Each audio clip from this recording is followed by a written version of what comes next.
Did we get it? We got it. That was a nail biter. What's up, gamers? It's Absurd here, and I recently finished Armored Core 3. Playing AC3 all these years later after its release was one of the most fun and challenging experiences I've had in recent gaming. In this video, I'm going to cover my experience going through this game with all its ups and downs, and determine whether I think 3rd Gen is the best generation of Armored Core. While I've been playing Armored Core off and on since the late 1990s, I miss being able to play the 3rd generation games due to console restrictions. Going back to enjoy the game all of these years later has been a blast, especially due to support from the community and chatting with stream viewers.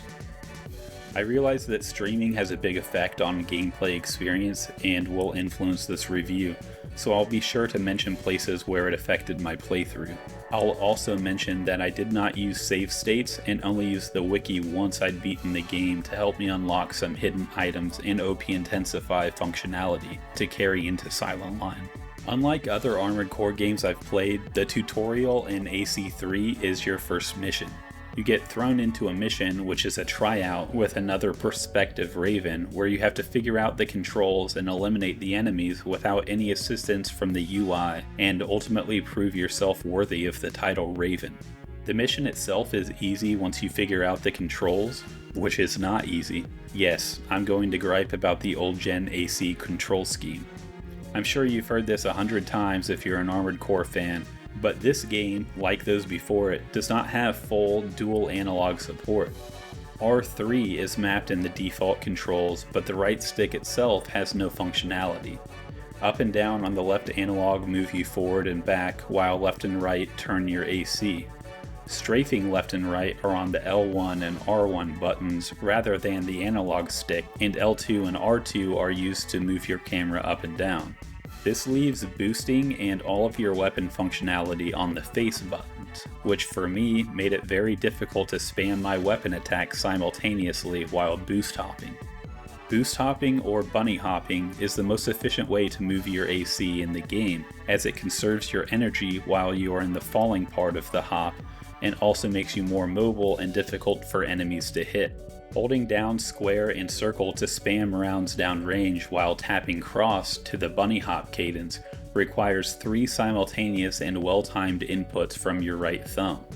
I understand that there are much better control schemes for this and other old gen games, but this is the one that FromSoft gives you. I'm stubborn, so I made it work for me eventually, even though it was so unnatural that I never fully developed the muscle memory for it to carry over from session to session, despite me playing 3 to 5 hours at a time. I will definitely be learning a more effective control scheme going into Silent Line. This game does offer you a pretty painless means of adapting to the control scheme and testing yourself before getting into the missions. After you become a Raven, you can immediately begin entering arena fights, which is what I did. Arena fights are 1v1 matches between you and another Raven, in which you can make money without accruing debt if you lose. I used these matches to improve my skill at the game and build myself a little nest egg of credits to use for build changes before taking on any missions. There are a ton of arena matches, with Ravens being ranked into tiers based on skill and difficulty. You start out as an E rank and can increase your rank through mission performance to unlock the higher tiers of opponents. Initially, there are 50 Ravens you can fight, but as the game progresses and some Ravens are eliminated in missions, other pilots step up into the ranks with another 21 fights for a total of 71. I was locked out of a few of these fights until I beat the game and replayed a few missions because my Raven rank was too low to be able to challenge the higher ranked Ravens. Another interesting note on the arena is the replay feature, where you can watch the previous arena fight to see what went right and what went wrong.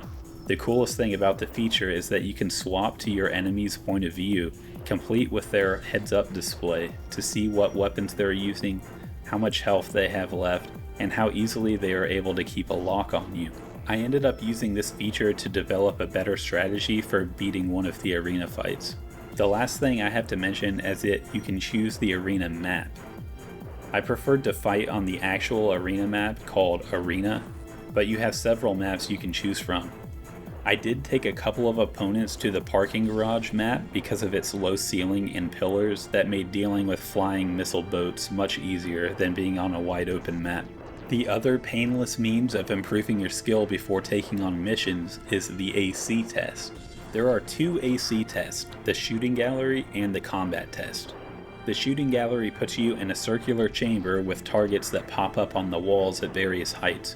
This test teaches you how to use your camera effectively to lock on and destroy as many targets as possible in the allotted time.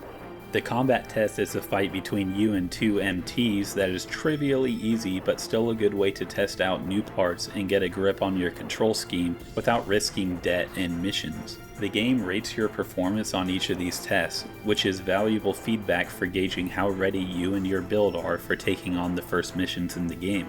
Before I talk about the missions, I want to talk about the garage because this had a huge influence on the mission gameplay for me, as it does in every Armored Core game. The most interesting thing to me about the garage was how many of the early game parts were best or near best in slot for most of the game. Being able to read these parts, get tips from stream chat, and use my arena earnings made my early game build so strong that I rarely had to change it while playing through the rest of the game. Items like the offhand howitzer, the 1000-round machine gun, the RAS generator, the purple double-aught 2 boosters, and the WS3 FCS were staples for every variation of my build throughout the game, and were all available in the shop before my first mission. Granted, acquiring all of these parts is super expensive with only E-rank arena income, but I was able to purchase and equip them all within the first few hours of play. I still did end up customizing my build for many missions. I carried a laser rifle for much of the game to avoid ammunition costs, and frequently changed leg, core, head, and optional parts when necessary for mobility, weight management, radar and map functionality, or to address various other considerations that optional parts and extensions could make easier. I don't want to deep dive on the garage because that could be multiple videos on its own, but I will mention the cockpit and EO cores. The cockpit menu lets you customize your UI to show various metrics of your own AC and those same metrics for your selected target. I never fully enabled all of these functions because I dislike UI clutter, but it's awesome that the game builds in a way for you to get feedback from your enemies and use that to adjust your playstyle on the fly. This was the first AC game I played that had EO or Exceed Orbit cores. These cores come with an extension that deploys automated laser cannons from your core part that track and fire on enemies without any further input from you. I loved this function and relied on it heavily for some missions and arena fights. The main drawback is the energy consumption that can put you in the red quickly if you are boosting a lot or using other energy weapons. Energy management is super important in the game because fully depleting your energy will put you in a stasis mode where you can't boost or fire any energy weapons while your energy bar slowly refills. This can be deadly. If you greed energy consumption in a bad situation, you could be a sitting duck with no way to dodge or fire back on your enemies. My final note on the garage before getting into the missions is about heat. Heat is a mechanic in the 3rd gen games that changes with Nexus and Last Raven to be a lot more punishing from what I've been able to tell. But in Armored Core 3, it is still worth considering because heat can kill you very quickly. I knew heat was a mechanic in the game, but having now beat the game, I think it is a terrible mechanic. You have a heat meter that gauges your heat level and a radiator part that helps manage your heat, but I never overheated from piloting my AC, which makes both the meter and the radiator part seem superfluous. Heat is not really a separate mechanic that you can control in the game like ammunition or energy consumption.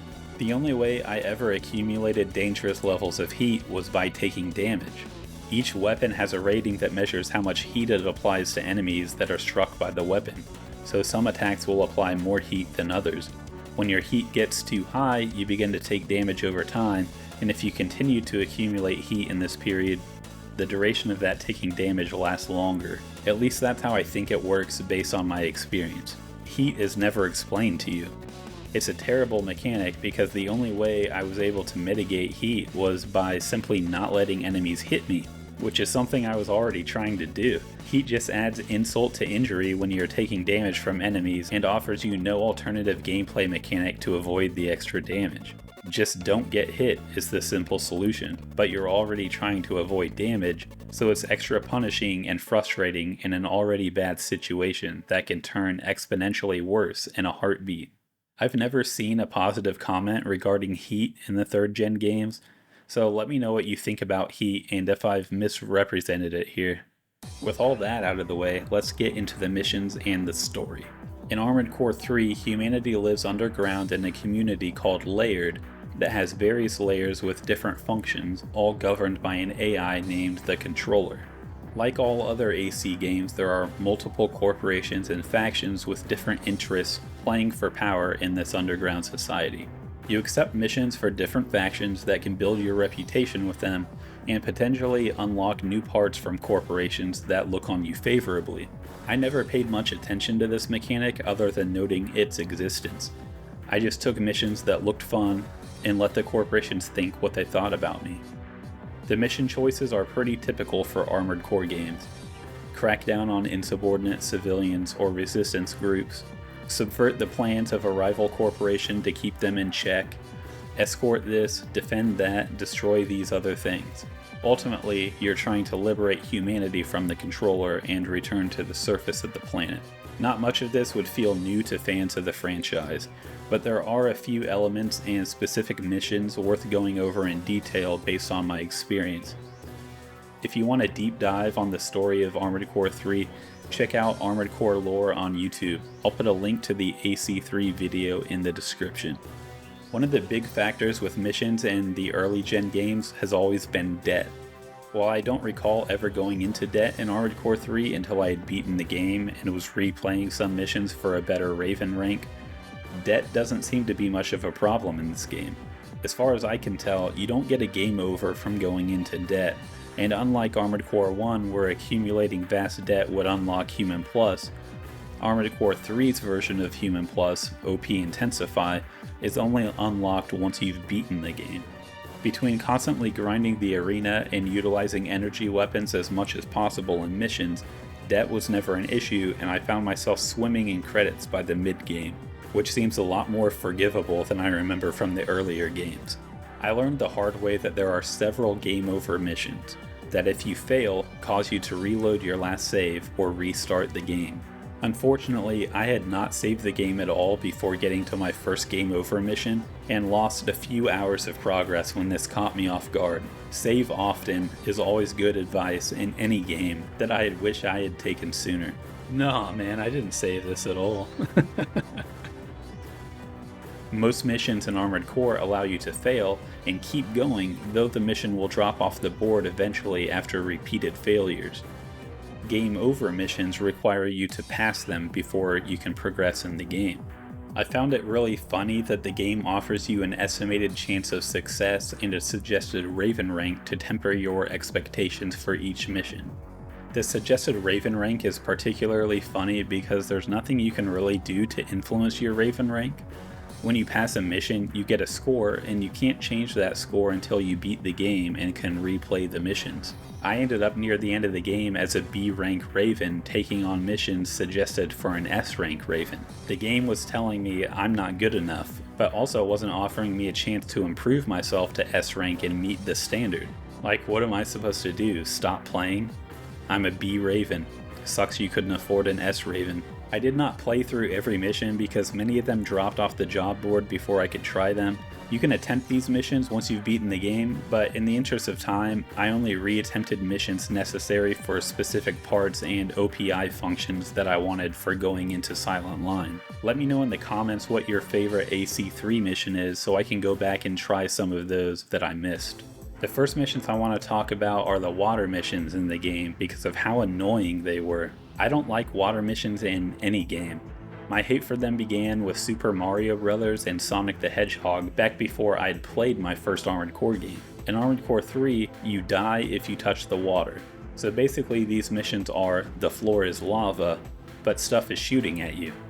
Hover leg parts can hover over the water and mitigate the risk of dying, or so I thought, so I equipped hover legs for these missions. Defend water processors and destroy massive weapon, which I call Stigro due to its likeness to the 4-answer arms fort. The problem I ran into is that there is a very shallow death plane on the surface of the water, so even with hover legs my parts would occasionally break the death plane and I'd instantly fail the mission. Check this out. Did I lose again somehow? I'm like squarely in the operation area. What the fuck? Oh my god.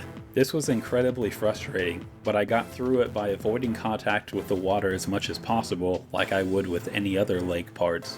I kept the hover legs on as insurance against poor platforming, and eventually got through these missions despite the buggy nature of the death plane.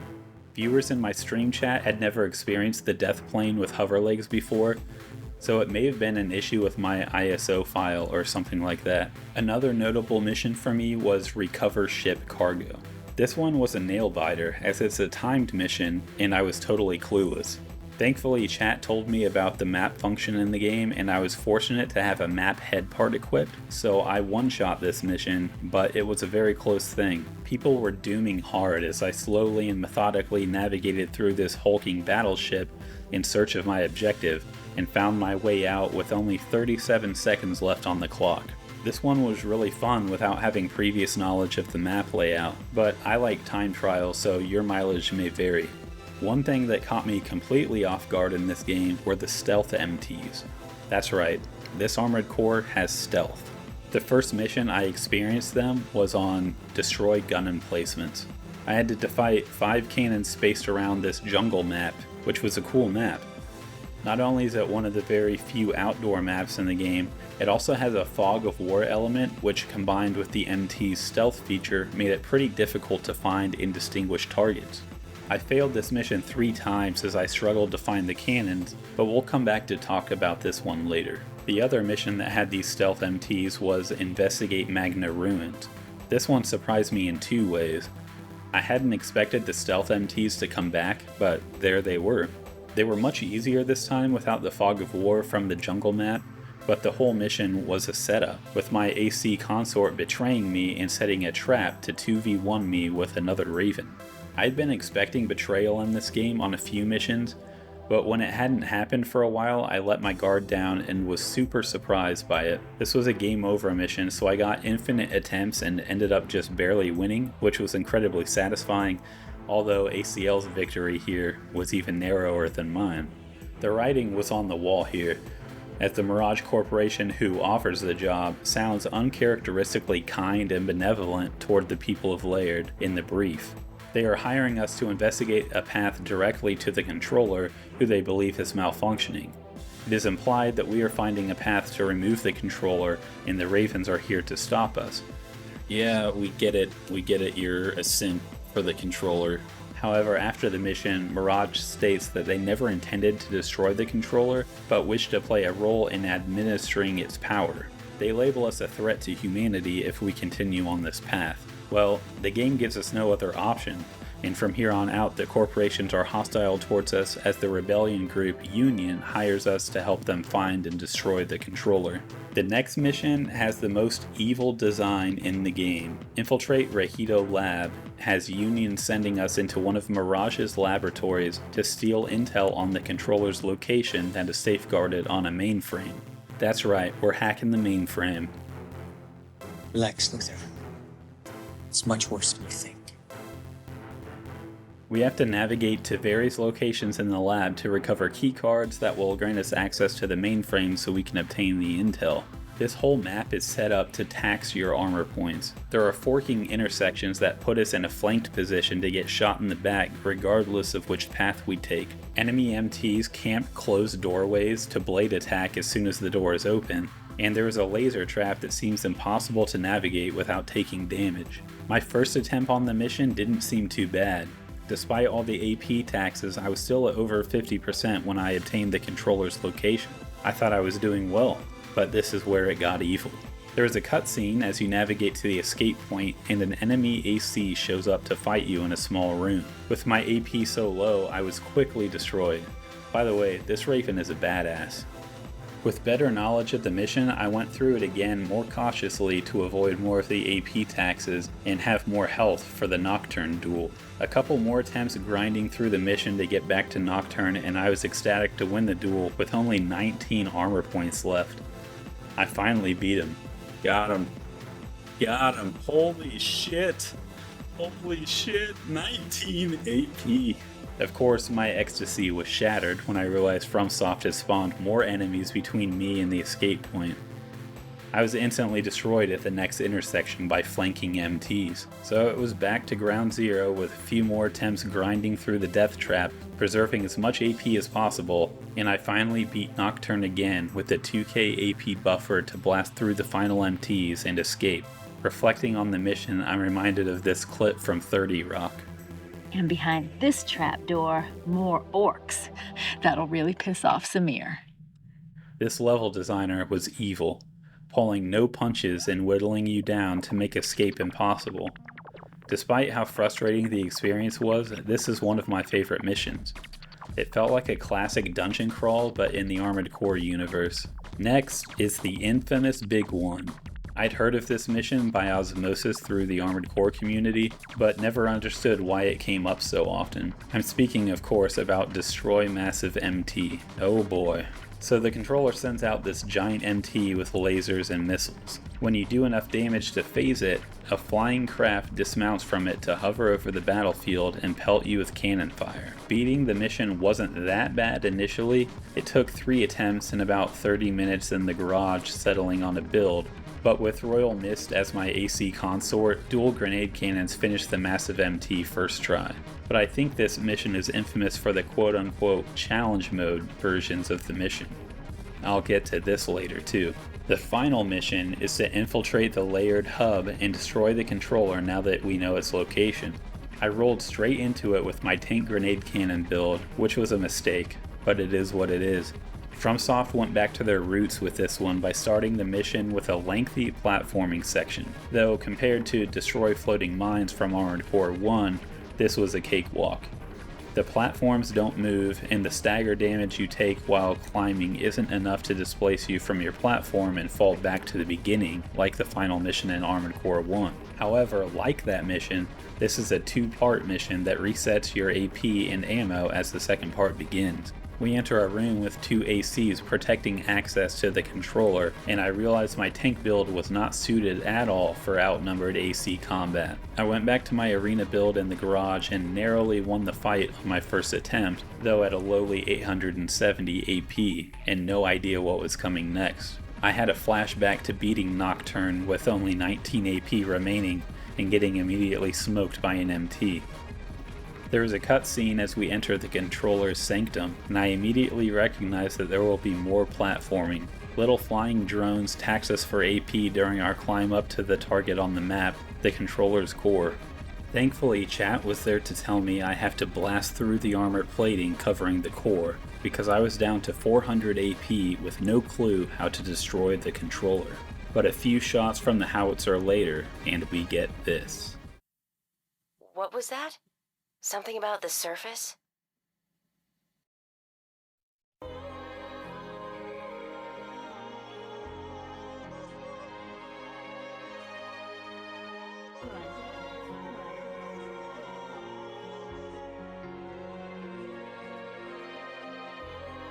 It felt amazing.